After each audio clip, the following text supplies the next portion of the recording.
Alright, buckle up, basketball fanatics. You think you know the Caitlin Clark story? Think again.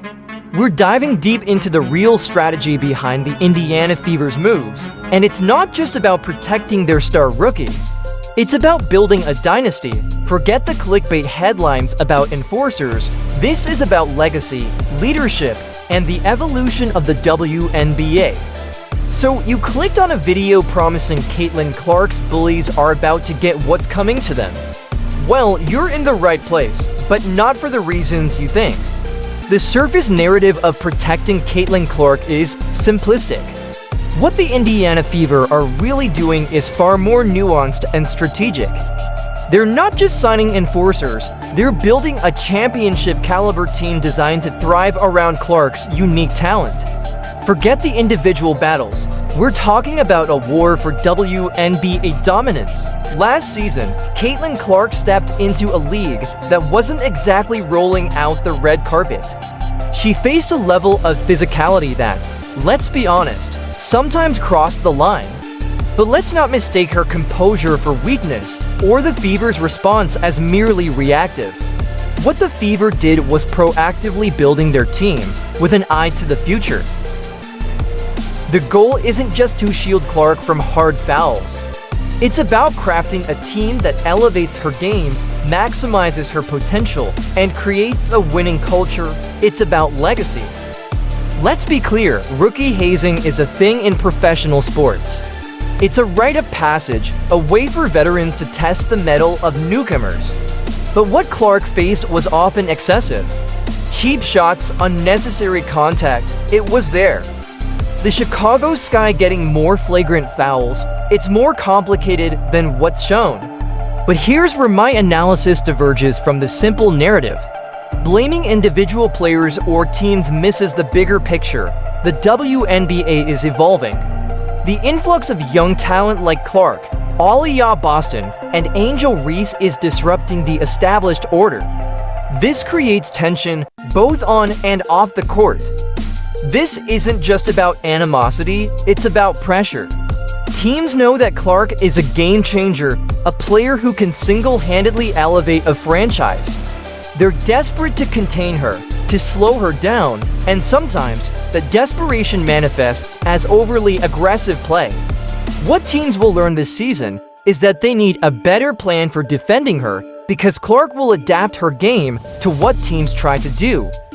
We've seen this before. Think back to Lisa Leslie's early years. She faced double teams, triple teams, and constant physicality.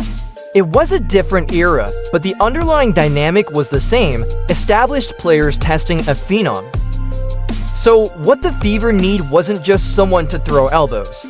They needed players who understood the nuances of the game, who could anticipate the double teams, exploit the open spaces, and make opponents pay for focusing solely on Clark. This is what they saw in Natasha Howard, Sophie Cunningham, and Deanna Bonner.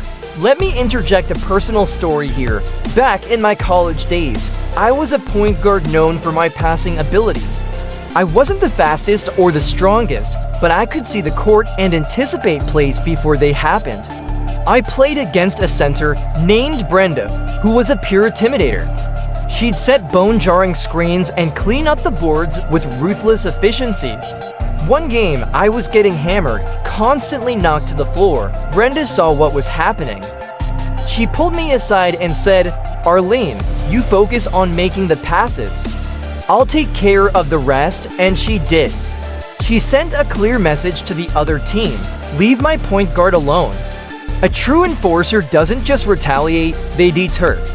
They create space, both physical and mental, for their teammates to thrive. Three-time WNBA champion, Defensive Player of the Year, her resume speaks for itself. But what truly sets her apart is her versatility. She can score, rebound, defend multiple positions, and stretch the floor. Howard isn't just there to protect Clark, she's there to complement her.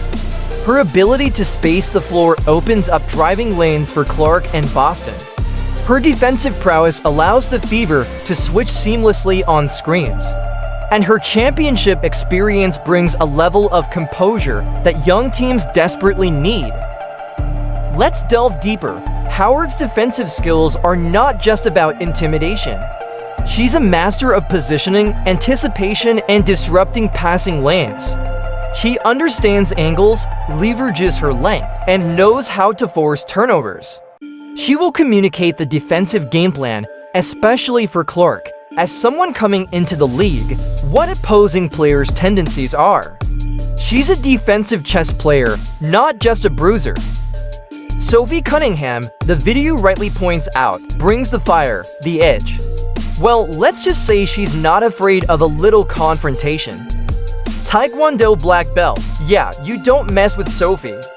But again, it's more than just toughness. Cunningham is a legitimate three-point threat. Now, some might see Cunningham as a liability, someone prone to technical fouls and unnecessary drama. I disagree. Every team needs a player who can ignite a spark, who can change the momentum with a big shot or a timely steal. Cunningham brings that energy, that swagger, that refusal to back down. The fire starter, a role not many can fulfill. Think about Dennis Rodman. He wasn't always the most disciplined player, but he brought a level of intensity and passion that was infectious. He was a rebounding machine, a defensive disruptor, and a master of psychological warfare. Cunningham has that same potential to get under opponents' skin and throw them off their game. Deanna Bonner is the glue that holds it all together. The veteran leader, the calming influence, the player who's seen it all and done it all. Two-time WNBA champion, All-Star, Bonner brings a wealth of experience and leadership to a young Fever team. Bonner's value extends far beyond her on-court contributions. She's a mentor, a teacher, and a role model. She helped Clark navigate the pressures of being a superstar. She teach Boston how to dominate in the post. And she instill a winning culture throughout the entire organization. Clark's legacy is built on not only her abilities as a young player, but her respect and acknowledgement of those players before her. Bonner's arrival allows the Fever to experiment with different lineups and strategies. She can play multiple positions, providing flexibility and versatility. And her ability to stretch the floor creates even more space for Clark and Mitchell to operate. This brings me back to the point about legacy. The Indiana Fever aren't just thinking about next season, they're thinking about the next decade. They're building a program, a culture, and a winning tradition that will attract top talent and inspire future generations of basketball players. Caitlin Clark is a catalyst, but the Fever's success hinges on the collective strength, wisdom, and resilience of the entire team. They needed to prepare Clark and give her the best chance of success in the WNBA. So the next time you see a headline about Caitlin Clark's bullies, remember this: the real story is about the Indiana Fever's strategic vision, their commitment to excellence, and their quest for WNBA domination. Like, subscribe, and turn on notifications so that you never miss out. Click the video on the screen. See you.